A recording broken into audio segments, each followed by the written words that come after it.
want to thank you for coming to hear our legislative update and some of the other work we're doing. I hope you're enjoying the rainy day. We have certainly needed the rain. And June was so dry, I think there's been a lot of worry for our farmers and anyone trying to grow anything. Locally, the news has been lots of bear sightings.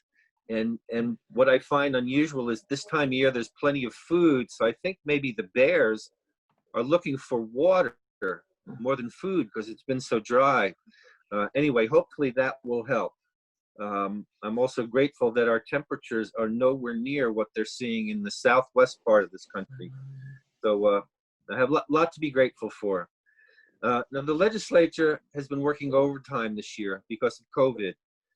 Right now, we're on a short break until August 25th, and that's when we will return online to finish the state budget. The thinking behind that is that we need financial forecasts to be as up to date as possible to make decisions about the state budget into next year, and it's hard to tell the long-term effects on the economy. We've had reports from economists that it will take 4 years for the Vermont economy to return to revenue levels we saw in January of this year, and that's without a second outbreak. Now, so many are out of work, we're concerned that long-term unemployment may need that long to get back to the trend of low unemployment we've had. Now, looking back to January, before COVID, the legislature had a full agenda from addressing climate to economic issues like paid family leave, raising the minimum wage, and access to affordable child care. We're also very concerned with addressing the concerns of women from the Me Too movement and how women were treated in the workplace and in our culture.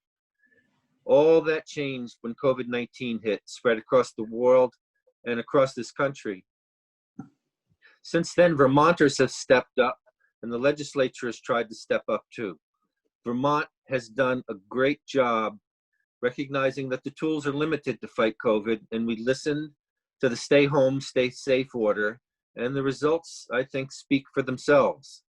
Vermont continues to have good numbers, while other parts of the country are now seeing an increase in infections, hospitalizations, and now deaths from COVID. A local medical provider I know has a friend in Houston and shared they're getting desperate for hospital space, and they're putting the call out around the country for medical providers there.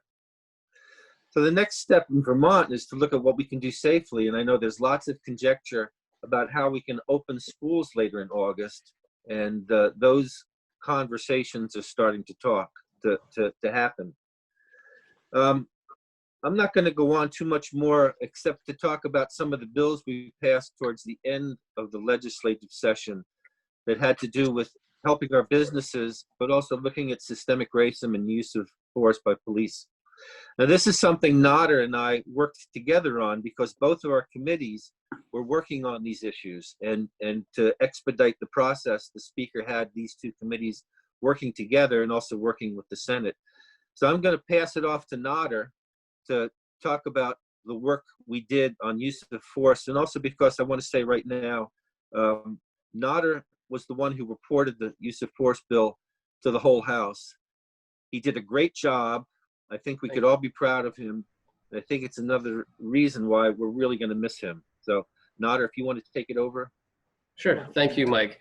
I also just wanted to add quickly, I see Representative Tully is here, and she's also on Judiciary Committee, and she also assisted. And the bill that was reported is S-219, and right now it's on the governor's desk. And it's something that is, it's not going to be a cure-all that's going to fix the very in-depth problems that we see when it comes to systemic racism. I mean, when we're looking at systemic racism, these are systems that have been put in place over literal centuries of fine-tuning the system to make sure that different groups of people stay marginalized.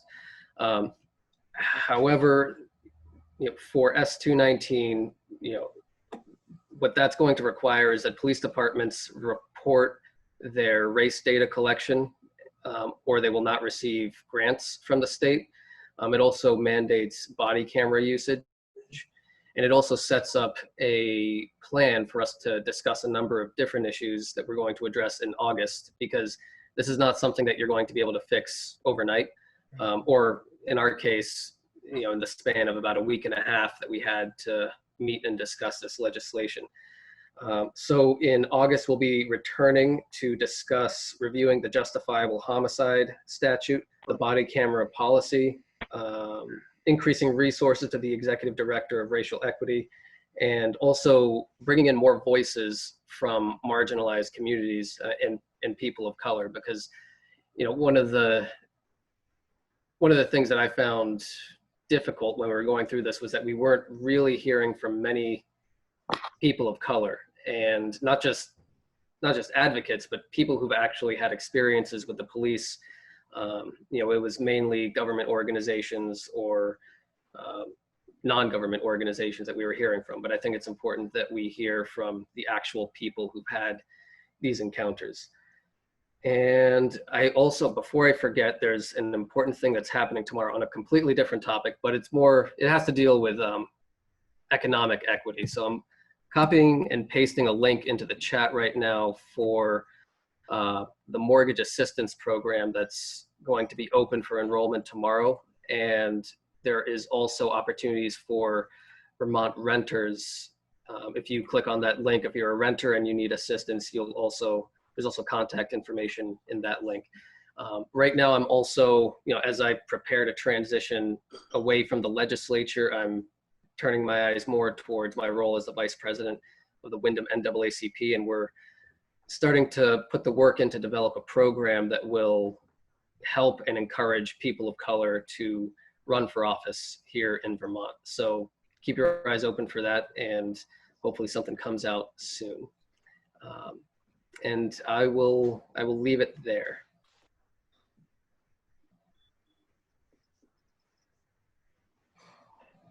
Thank you, Nader. I'm gonna have Susanna take the stage now, and she can introduce herself to you and the work she's doing here in Vermont. And then if we have some questions, then we can start with that. So Susanna, thanks for coming. Gracias. Thank you for having me. So I think the big theme about the work that I've been doing over the last year, all right, collect your thoughts. Let me start over. So this role was created by an act of the legislature in 2018, and I officially began at the very end of July 2019. So I think in another 2 weeks, I'll be officially here for a year. And the big theme of this last year for my work has been, wow, how long is this going to take? I came in and it's a new role, right? So it is going to be what we make of it. And there's no precedent for it. So we have the opportunity to define what this role is going to look like and how it's going to operate. But that also means that to some degree, to use a tired analogy, we're building the plane as we fly it, right? And so there were a number of items that were important to me and to others in the administration that we get done through my role. And I found that it's taken a lot longer than I thought it would. And part of it is because the pandemic has come in and robbed us of 4 months of working time. But the other part of it is that I think I underestimated how much value there was in a lot of widespread education and outreach. Of course, education and outreach are huge components of this work. Being able to meet with institutions, communities, other people in the administration and in other branches of government, being able to do presentations and just inform people about racial equity and why it matters in Vermont, it's hugely important. And I truly didn't realize the appetite that there was for it, even before the Floyd protests and the recent events. So a lot of the time has been spent doing that kind of outreach. And even though I think that's partly delayed some of the other work, I think it's really been worth it, because you can't get buy-in from people, whether they're in positions of leadership in government or in institutions, in the private sector, or in communities. You can't get that buy-in unless they really understand the issues and understand the urgency behind the issues. So that's been really key. And of course, now in the last month or two, the demand for that has only ramped up further. So that really has been a hallmark of the first year, but we've gotten things done. A lot of the work has really been behind the scenes. It's been it's been the kind of, you know, I was at an event in Bennington back in March, and a person in the audience was frustrated at one of the leaders in the room and said, you know, I haven't seen anything he's been doing. He hasn't been doing anything because I haven't seen anything. And I said to this person, you're going to say the same thing about me in a year, because a lot of the work is behind the scenes and you're not going to see it, and it's not all flashy, and we're not going to fix this overnight or in 2 years. It's slow work, but it's worth it. And so a lot of what's been keeping me busy over the last year has been behind the scenes work, helping agencies with their policy tweaks and changes, helping them get certain programs off the ground. That includes things like advertising campaigns and marketing campaigns that are more inclusive, helping them with language and terminology, and how do we reach out to communities who are underrepresented. It has been, of course, doing a lot of presentations and attending a lot of meetings and events and serving on panels and forums. It has also been working with the legislature and working with the admin folks who are working with the legislature, helping people understand that equity work doesn't just happen in one person's shop, it happens in every person's shop, helping people understand that there's no low cost or no cost fix for systemic racism. And so there is real investment, tangible investment that has to happen if we're going to move the needle. And then of course, there are a few bigger items that I've had in the queue for months now. I can share what those are because it's my hope that we're going to be rolling them out in the next month. One is a statewide racial equity plan, which is something that we started working on last summer. And it's taken us a while because we want to get it right. Eva's on. Eva. Diana's on.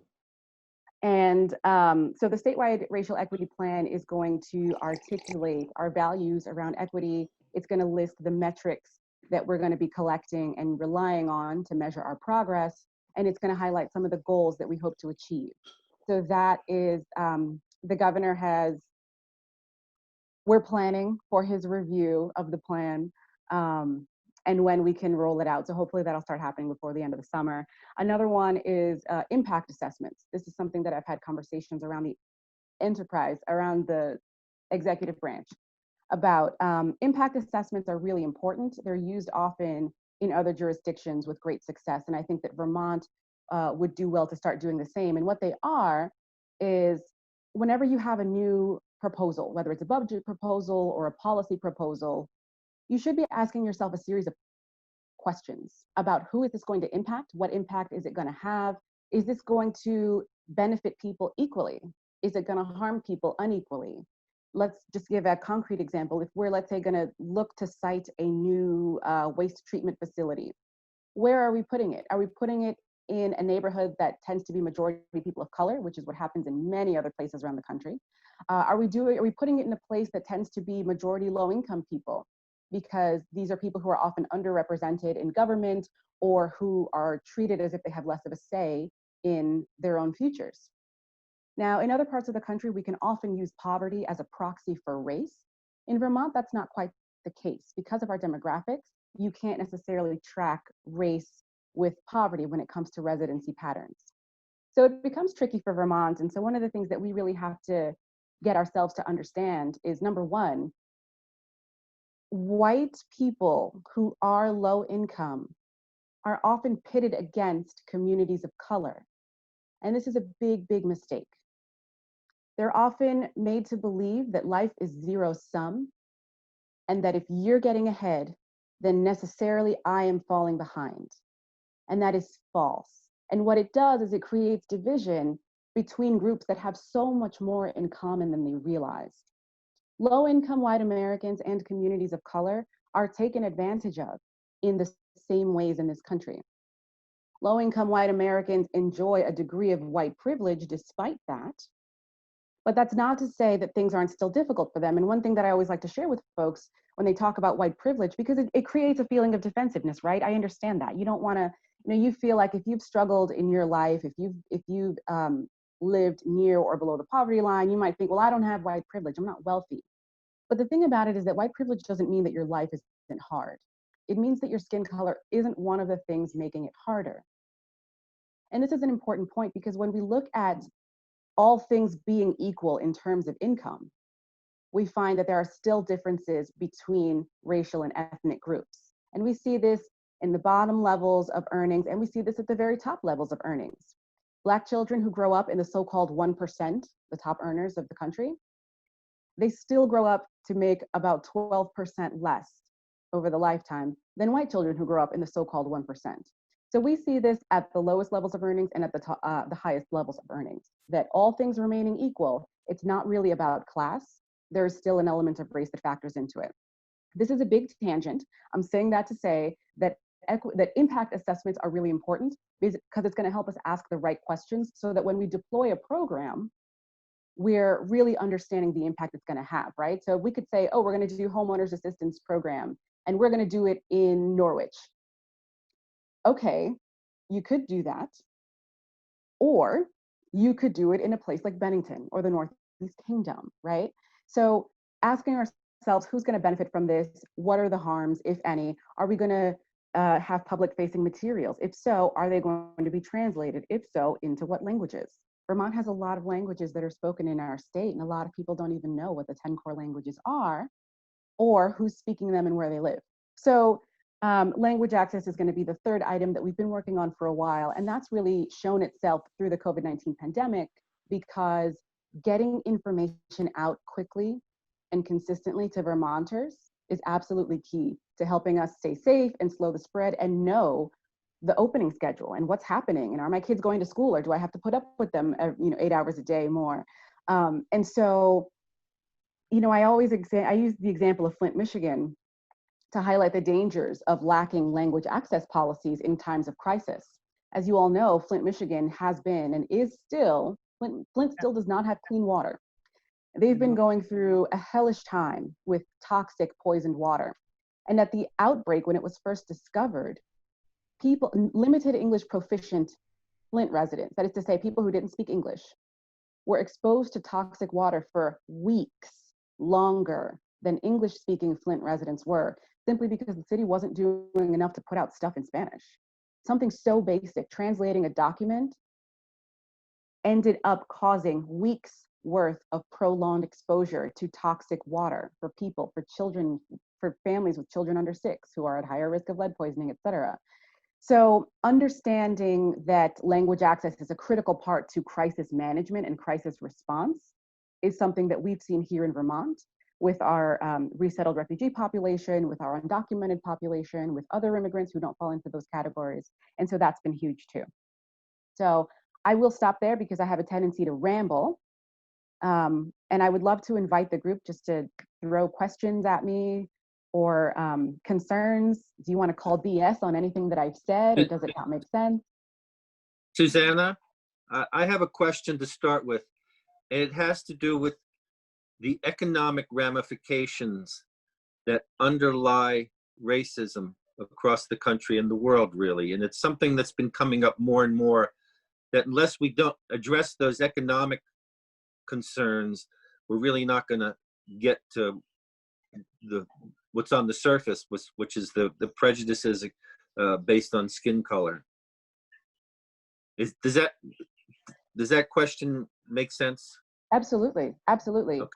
Yeah, I mean, what you're getting at is so important, because people think that racism is an action that's done by individuals in small individual encounters, that it's not baked into the system, and that it's not tied to our economic system, our legal system, and our political system. And that couldn't be further from the truth. As you alluded to, the economics is how racism was allowed to thrive and become systemic, right? The United States, of course, had the institution of slavery for many years. And I don't think that people really realize the impact that it had, not just back then, but today. Institutions that have garnered so much praise and reputation, like Harvard, like Aetna Insurance, like JP Morgan, big institutions made their money on slavery and on cotton. Those are institutions that are still alive today, that were permitted to thrive through the years, through as many recessions as we've had in the nation's history, through all kinds of challenges, because they had that cushion of wealth that was built on the backs of people who were enslaved. It was more than just a financial, it was the bedrock. It was the economic bedrock of the country at the time. It was the millions of people who were enslaved in this country as property were considered to have more value than all of the railroads combined. It was the absolute foundation of our economy, and so much so that people were willing to fight and die for it. The Civil War, until Vietnam, was the most deadly war in the United States. It took 2% of the population. This is something people were willing to die for, the ability to own other humans. And then afterwards, in theory and on paper, the institution of slavery was ended, but that by no means ended the other ramifications. We had clever ways of keeping people feeling enslaved and effectively enslaved, right? For example, we had the 13th, 14th, and 15th Amendments, which theoretically removed racism at the polls and ended slavery, except for incarcerated persons. Did you know that? And talked about equal protection under the law. But what did we do? We said, well, let's create felon disenfranchisement so that if you're convicted of certain felonies, you lose your vote. And then let's take it a step further. We're going to reclassify certain crimes as felonies that are committed more often by Black people, and reclassify felonies that are committed more often by white people as not felonies. So that in this country, in certain parts of this country, you could lose your vote. So for example, the crime of wife beating was more commonly associated with Black people. Not to say they did it more, but they got convicted of it more. But murder was something more commonly associated with white people at the time. So in this country, you could lose your vote for beating your wife, but not for killing her. So this is the way that we manipulated institutions in this country to make sure that certain people were targeted. This is why we had different sentencing disparities for rock cocaine and powder cocaine, which are chemically the same substance, but one was considered used more often by Black people. And we reacted to that with crime and punishment, right? Law and order, it was policing, it was punishment. Today we have the opioid crisis. 80% of its victims are white people, and we're treating it with compassion, with treatment, with mental health, with behavioral health facilities and treatment and rehab, right? So the way that we operate, and Mike, I know the question was about economics, and this is what I mean when I say I ramble, but economics and socioeconomics is really the underpinning that allows systemic racism to thrive in this country, right? I'll give a concrete example. We have people, in our state included, who are considered essential workers, frontline workers. These are people who work in grocery stores, who work on farms, who work in food service and delivery, right? They are often in those positions, which are typically considered low-wage positions, because they lack other opportunities.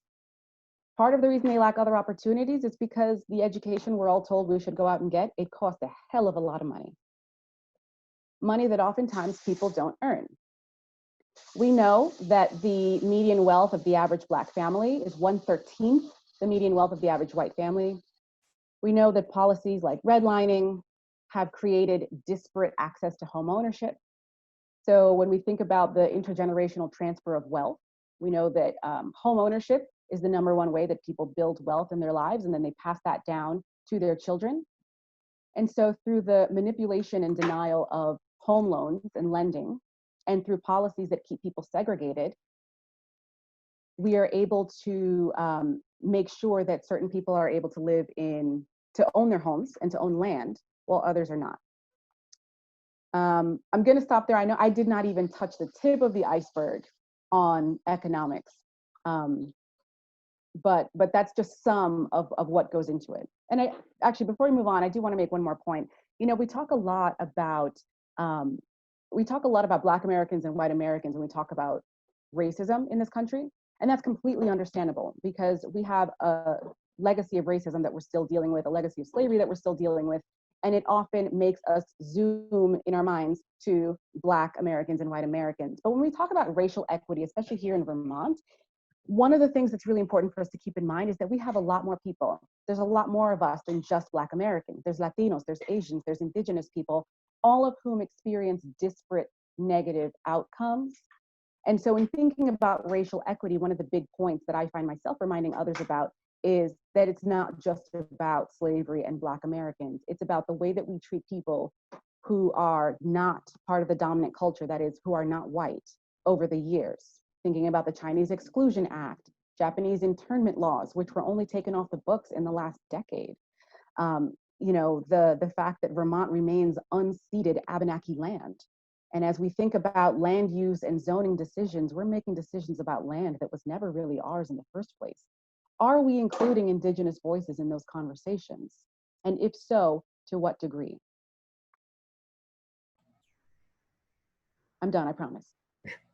I have a question, Susanna. If you know, one thing that I've seen a lot of over the last few years is this idea of Vermont exceptionalism, in that, you know, this idea that, you know, racism just doesn't happen here, and that, you know, things are getting blown out of proportion, and that, you know, that sort of thing just doesn't happen here.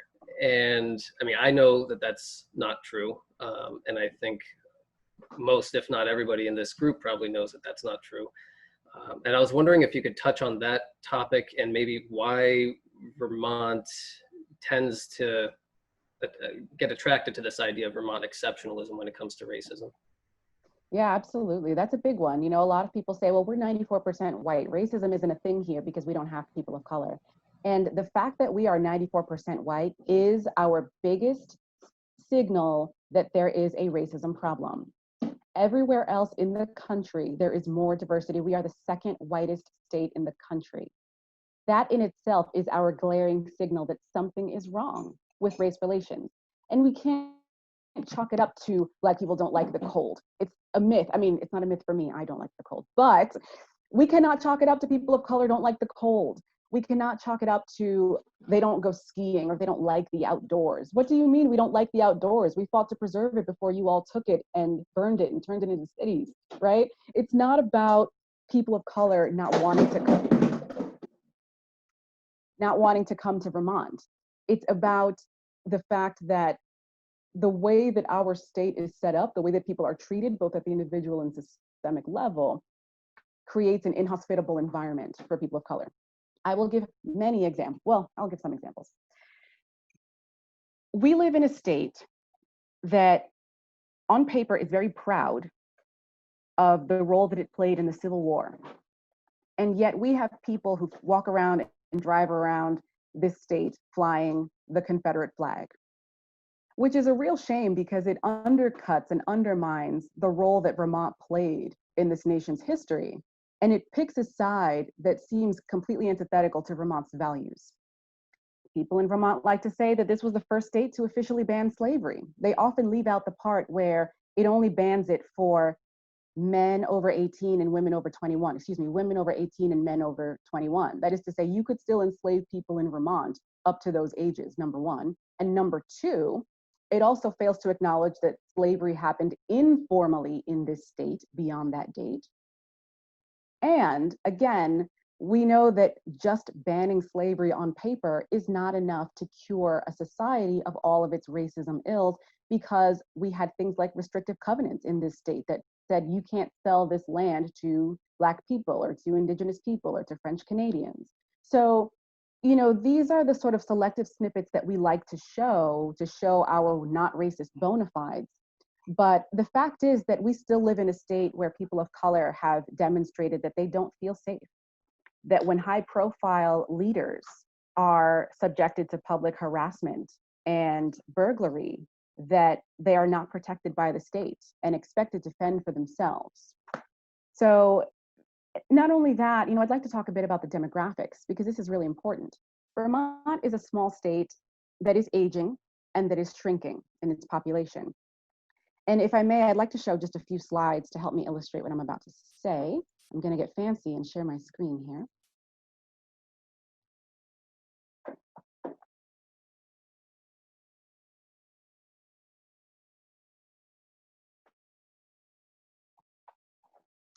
You should be looking at a slide that shows women under 15 as a share of the population. And if you look at these colored dots, then what you'll find, and this is also for those who are just listening on audio, we're looking at a chart that shows colored dots representing the 50 states, and that's positioning them on a continuum showing the proportion of women under 15 as a share of the population. The reason this matters is because the number of females under 15 is considered a predictor of future growth in any given population. And what you find is that Vermont is dead last in terms of that population. In other words, using women under 15 as a share of the population, that is a measure where Vermont comes in last in the country as a predictor of future growth. What we're now looking at is a line graph that shows percent of people of color by age group. So what you're looking at are two lines, a purple one and a teal one. The teal one shows how many of Vermont's youth are of color. And in 2015, that was 10%. So 1 out of every 10 Vermonters who were youth are of color. And the other line shows how many seniors in Vermont are of color, which is 2.5%. So what you're seeing is that there's a rapid growth in Vermonters of color who are young, or rather there's a rapid growth in young Vermonters who are of color. Here's the next one. We're now looking at a bar graph that shows the change in population in Vermont by ethnic group. And this is through 2050. So this is predicted. It's not guaranteed, but it's what it's looking at based on based on the trends. And what you find is that the Black population in Vermont is set to grow by almost 300%, the Latino population by almost 200%, the Asian Vermonter population by almost 200%, the mixed race population by over 200%, and the indigenous population by 20%, which doesn't seem like a whole lot in comparison. But the chart that is for the previous years, that is to say up until 2010, actually showed a negative growth for indigenous Vermonters of 13%. So a 20% growth is actually quite a feat. And then you'll see the population for white Vermonters, of course, through 2050 is predicted to grow by only 7.5%.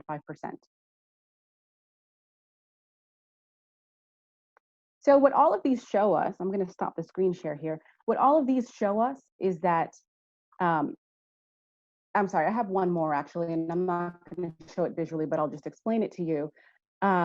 Vermont, as I mentioned, is the second oldest state in the country. We are only Maine has a higher median age than we do. The median age in Vermont is about 42. But that doesn't quite tell the full story, because if we break that down by ethnic group, then what you'll find is that the median age for white Vermonters and indigenous Vermonters is in the mid to late 40s. But the median age for all other Vermonters of color is in the mid 20s, which tells us that it's young people, it's people of color who are keeping Vermont young. And this is really important because as we think about the future of the state, what's it going to look like in 5 years, 10 years, 25 years? It's clear that we need to be focusing on what's going to move the needle for people of color, especially who are young people of color. These are going to be our new families. These are going to be the people who have our school enrollment numbers bolstered. Are you confident that your school district will even exist in another 2 to 5 years? These are the people who are going to be the new generation of homeowners, if they can afford to buy in Vermont, which has very high homeownership costs. These are the people who are going to be the next generation of teachers, healthcare professionals who are taking care of the rest of us. So in thinking about what does the state look like, does Vermont have a racism problem? Does it really happen here? Well, judge for yourself. The rest of the country seems to be rapidly diversifying, and yet for some reason Vermont remains slow on that uptake. Is it because of the climate? I think that's a cop-out. I think it has a lot to do with the signals that we send to current and prospective Vermonters of color when we do things like oppose resettlement, when a mayor of a particular town or city wants to say, hey, we're going to resettle 10 families here, and it's met with backlash. When we have people who publicly harass elected officials of color and the state does nothing, that sends a signal to the state and to prospective Vermonters that we like it this way. And if that's not the case, if we don't like it this way, then we have to do more to show it. Susanna. Thank you. Thanks for painting that stark picture, but it's the reality of Vermont as we move forward. What would you like people to take away from our time together here, and what are the actions we can start or continue to take that you think would be helpful? The two things that I would like you all to take away from this. The first one is, this is your job and this is your problem. Oftentimes people look at me and they say, oh, you have such a big job ahead of you. And I always have to say, no, we have a big job ahead of us. I'm not going to be the one, I'm not the savior who's going to come in and make Vermont racially equitable. I can't do that. I can barely find my keys in the morning, right? So, but this is everybody's work, because I can't be in 251 towns at the same time. I can't be there to defend some random Black guy in Hartford who's getting harassed. I can't be there on the internet, on Twitter, to make sure that some rando guy with a screen name that's like Mike2698257, who, you know, is not harassing people of color. And I'm certainly not out in the farms making sure that undocumented persons aren't being taken advantage of and having their wages stolen. So it is every single person's job to advance equity. Even if you think, well, who am I? I'm just some person, I'm retired, I'm this, I'm not anyone, I didn't go to school. Doesn't matter. Doesn't matter. You're a person with a voice. You take up space in the room and use that space for good. The second thing I'd like you to take away from this is, please do not lose this momentum.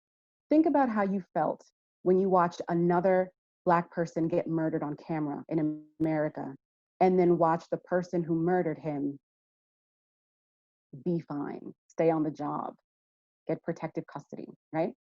Think about how you felt when you saw the pain of people in Katrina, or when you saw the pain of people in New York or Atlanta or Houston every single time someone else gets killed. I heard it said yesterday that it's great to have this outpouring of support, but why does it only happen when one of us dies? So the second takeaway I'd like you to have is, don't lose this momentum. The same feeling that you had during those moments, keep that with you. Because what often happens is that something big happens and people get riled up and they want to do stuff. And then 2 weeks pass, 3 weeks pass, the headlines start to change and fade, the seasons turn, and they lose that steam. And the thing is, the people who you are so worried about right now, we're still under the same threat we were under before. It's just that people have gotten quiet about it again. They've gotten comfortable and complacent about it again. And we need you not to do that this time, because too many lives are at risk. So those are the two big takeaways. And then in terms of what actions, I really appreciate Diana sharing the Action and Allyship Guide in the chat. This is something that we put together very quickly because people, after Floyd was murdered, they kept saying, what can I do? What can I do? And I can't rattle off that many things off the top of the head. So we wrote them down and put them together in a guide. It gives a quick primer on a few different equity issues and ways that you can get involved. It also, on the last page, has a suggested media list that contains everything from books to comics, graphic novels, to podcasts, to radio programs, movies, etc. So please do check it out. Educate yourself more about issues related to race. Remember, don't just focus on slavery, don't just focus on civil rights. There's so much more to it. Recognize the interconnectedness of issues and the interconnectedness of groups. And keep in mind how racial equity issues over the years have directly benefited you yourself individually. Here's one example. Mendes v. Westminster was a court case about segregation of Mexican students in California. Mendes v. Westminster gave us Brown v. Board. And Brown v. Board gave your children the right to a free and fair basic education.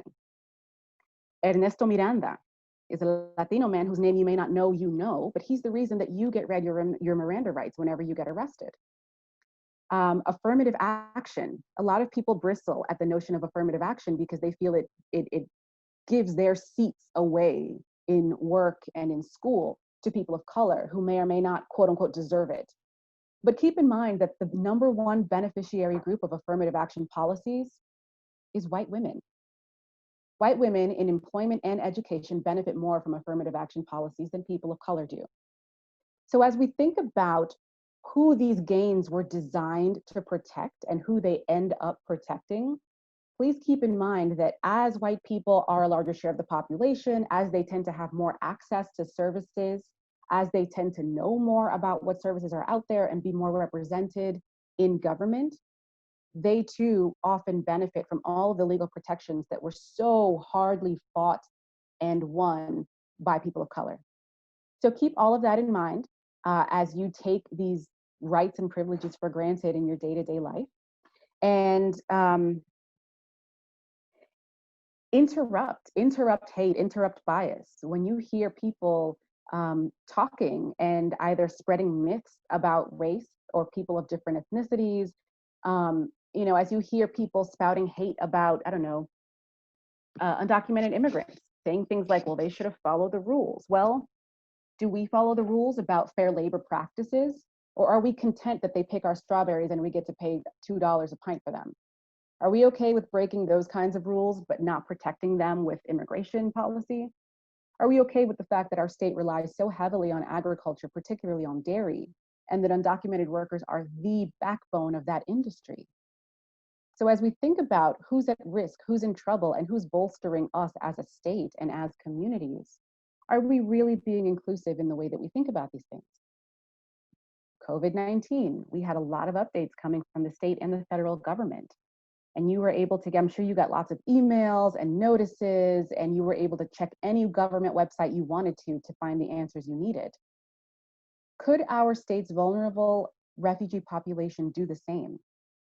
If I speak Lingala, or if I speak Vietnamese and I live in Vermont and I want to know what to do or what not to do, whether I can go to work today or not, what protections do I have vis-a-vis my landlord or my tenants? If I'm somebody who is of color, do I have the same access?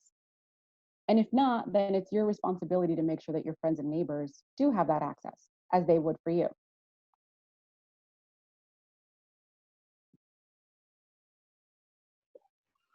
I don't know if we have any questions on the chat right now, but does anyone have a question or a comment right now for Susanna? And I also want to say right now, Susanna, I really appreciate you taking time out of a Saturday morning. Oh, is it Saturday? I didn't realize. Yeah, yeah, that's one of the pieces about COVID, remembering what day it is. Mm-hmm. So we have about looks like Laura Chapman has a question she wants to throw out there. Sure, Laura. I do. So I sit on our Putney Select Board, and we've recently taken a dive into our fire department and the restructuring of our fire department, beginning to think about that. And through research, I realized that fire departments institutionally across the United States, and including in Vermont, are the most white male institutions still existing. Their data is shocking. They seem to have this like cultural stronghold that they're not questioned deeply on a regular basis because of their hero savior story.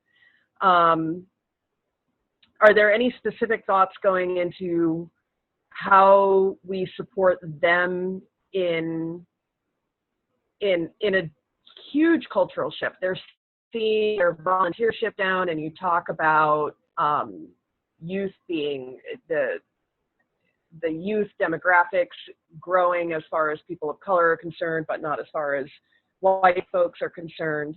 I guess I'm trying to wrap my head around how we help them shift. And we talked a little bit about them visiting their mission and visiting some anti-bias work, but it seems like a really hard nut to crack. It is, yeah, especially because in Vermont, I think we have a lot of local control on things like fire. A lot of people have volunteer firefighters and first responders. And so to some extent, we're relying on people who just want to volunteer and to step up. And then sometimes when you try to implement policy change or mandates for equity on those groups, then we're often met with backlash saying, well, I'm volunteering. I shouldn't have to comply with this, or I'm doing it out of the goodness of my heart. What do you mean? If I were a racist, then I wouldn't even, and so yeah, it is difficult, absolutely. In firefighting as a profession nationally, actually internationally, there is an extremely high instance of hazing that happens with new recruits of color and with female recruits. It is extremely difficult. It speaks to why there are so few people of color and women represented in firefighting and in other first response groups. And truth be told, I think that the answer to that is going to lie at the town level, or at the level of wherever your local firefighting agency is. If it's a town agency or a village agency, then you have to go to the town manager or the village manager or the select board and say, listen, this is something that we care about. We have to do better at not only diversifying, but also making sure that we're providing people services in an equitable way. Start collecting data, right? Maybe that means response time to certain calls and who lived at those addresses. You know, maybe it means if there was a person who calls for emergency response and that person speaks a different language or has an accent, were there difficulties in getting services to that person or that family? So I really think that we've got to be able to hold leadership accountable, and you can't make systemic change for equity if you don't have buy-in at the very top, and if you don't have buy-in from the people who are going to be actually on the ground doing the work.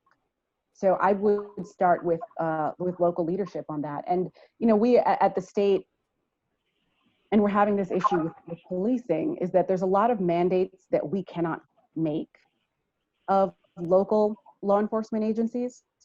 We can only encourage or influence or to some degree provide a carrot to incentivize. And I think that's true in this case as well for the state. So there's guidance that we are going to be continuing to issue in the near future on this. But at the end of the day, we are limited by that, the federalism, the local state separation of powers. So we can issue guidance and we can do so much, but it really is up to local governance. So that's another thing that you can do, is go to your select board or your town manager and say, hey, this is an issue that we need to talk about as a town. Can I add one thing to everybody that's on this call that's from Putney? Please hold my feet to the fire in writing, and pun intended.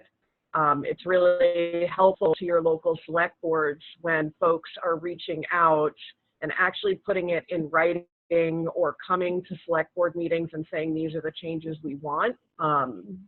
It's kind of backup to me as I'm trying to push things that people are really uncomfortable with. Thank you very much.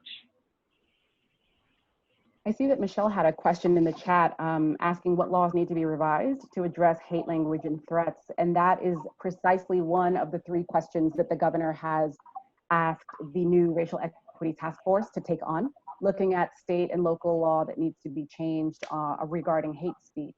And the reason that that is part of the task force's charge is because this task force was actually first dreamt up by the NAACP and the governor's office over a year ago, before I got here. And this was really on the heels of the Kaya Morris case. So that has remained one of the task force's charges. And so that's exactly what the group is going to be looking at. So I'm not going to give you an answer here. I don't want to undermine the group's work, but that's something that we're going to come out with a series of recommendations about before December 15th of this year. The second question I see from Joyce is there any attempt at the state level to seek out people who could be linguistic bridges to Vermonters who are limited English proficient?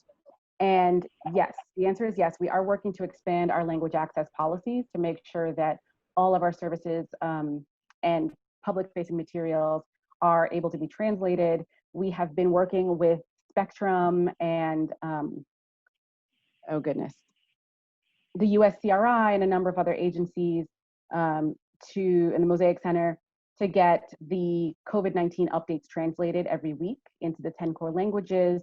And the economic recovery grants that have been rolled out this week, they also have a set aside for minority and women-owned businesses, with a particular focus on making sure that immigrant business owners are able to access all the materials as well in their languages. So we are working on it. It's difficult because, one, we have limited staff who are actually bilingual. Again, our state of Vermont staffing roster is quite white, as you might imagine. We actually, in fiscal year 2019, we had 12% of applicants were people of color, which is the highest number of color applicants the state has seen. However, we only hired 6% of them. So, and we lost them to they had a higher turnover rate than white employees did in the state of Vermont. So we're hiring them, at a much lower rate and then losing them at a much higher rate. That said, we are working on making sure that we expand our language access. It's going to take time and it's going to take trust building, but it's worth it. It's extremely worth it. Racial equity needs more visibility, says Tony. What are ways to accomplish this? Be like me, don't shut up about it. It means that when other people stop talking about it, you have to remind them. It means that when everyone forgets that Flint still doesn't have clean water, you have to get on a meeting and say, hey, Flint still doesn't have clean water. Stay outraged about it. It means that you have to tell people, even though we're in the middle of a pandemic and it's July and everyone forgot about it, respond to the census. Last I checked, Vermont was 47 in response rate. That is abysmal. We're better than that. And not just doing it for yourself, but encouraging the people around you to sit down and do it. If you are close with a person who might have no legal status in this country, encourage them to do it. It's especially difficult for that population because they're afraid of being discovered, but we're missing out on so much more by not counting them. And by knowing how many people we have in our state who are perhaps undocumented or who are of color, it helps us to make the argument much more for why we need more equity. Because it's easy to ignore people when we think they don't exist here, but they exist, we exist. How can we as individuals better promote people completing the census? Well, one thing that you can do is to send them the link for completion or the phone number, because this is the first year that you can do it online or by the phone. Send them the link, give them the phone number, text them, say, hey, I'm gonna call you again on Saturday to make sure that you did it. Or, you know, I'll take you to dinner or takeout or whatever. I'll take you to the movies or something when you complete your census. Incentivize people if you can and if it's your position to do so. Post about it. If you use social media, post about it on your social media pages. Remind people of the statistics. Say, hey, I just checked and Vermont is still 47th, or there are still this many other states, or it actually tells you by county who has been responding. So you might say, listen, Windham is behind Bennington County and we can't have that. So do the census more. So there are lots, and remind people that for every person who doesn't respond to the census, the state loses $4,000 per person per year for 10 years. So if you add up all the people who don't respond to the census, that's a lot of federal money Vermont should get that we're not getting. And that's not to say that people are only worth $4,000, but it's to say that accurately counting us is going to help us do all the other work that we're trying to do.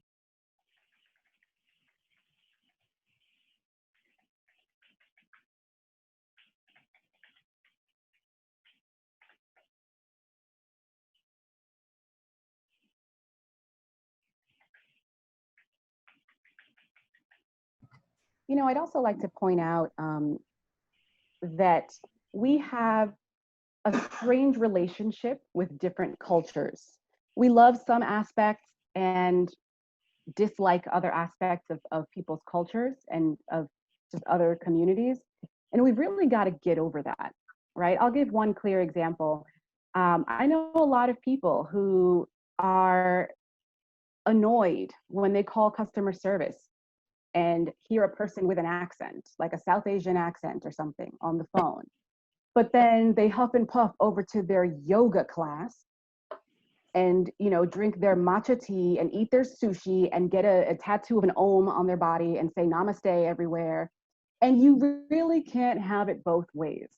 You cannot love Taco Tuesdays, but then look down on the Central American people who are helping to keep your food system and your other services alive, right? You can't walk around telling people you're in America, speak English, but then bat your eyes at me when I introduce myself and say buenos dias, right? You've got to take all of us in all of our forms and in all of our culture. You can't love our music, but dislike our slang and our language, because it's all part of the same thing. It's all one.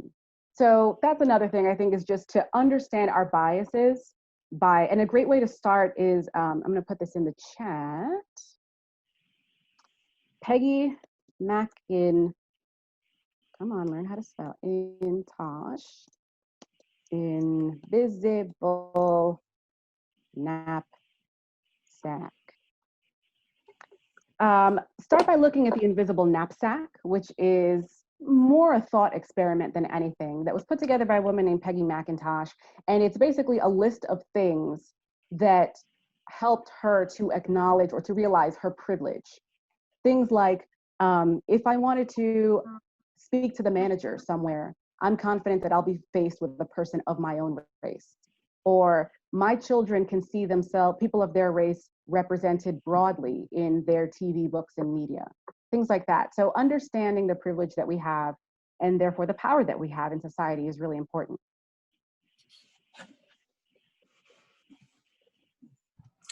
Susanna, I want to thank you for taking this time.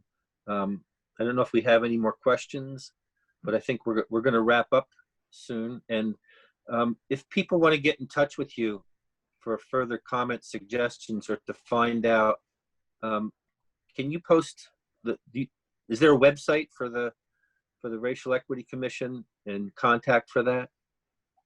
There is. I have just put my email in the chat. Okay, great. And for those who are on the phone or who don't have access to the chat, it is X as in xylophone, usana.davis@vermont.gov. And then, what is it called? Racial Equity? The Racial Equity Commission? Yep, racialequity.vermont.gov is the Racial Equity Advisory Panel, which is the advisory panel created alongside my role. I'll warn you, it's not a pretty website. It is not the most intuitive, but we're getting there. I don't use social media, so I'm just rip that Band-Aid off and disappoint everybody.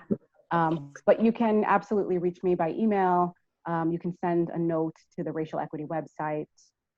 And Vermont is a small place, so you'll probably find me walking around at some point once we're able to leave our houses again. Well, I certainly hope that can happen down here. And I know before this happened, we had talked about trying to get you down here to Windham County, and hopefully before too long that can happen in real time. I'm looking forward to it. Yeah. Well, thank you, and thanks to everybody. Thanks, Nader. Thank you. What time do you have to get your daughter today? In about 7 minutes. Okay. So Sorry. that's probably as good a reason to wrap up. So it's good seeing all of you. I don't know when we're going to have the next online meeting. I don't like to keep saying Zoom because I realize that's a commercial for one entity, although we do use the Zoom. But anyway, we will try and keep in touch. And you know, if you want to get in touch with us, have a website, wyndham4.net, or you can look at the legislative website for our contact information. We always want to hear from you, especially if you or someone else needs some help with something. So enjoy the day, and thank you. Take care, everybody.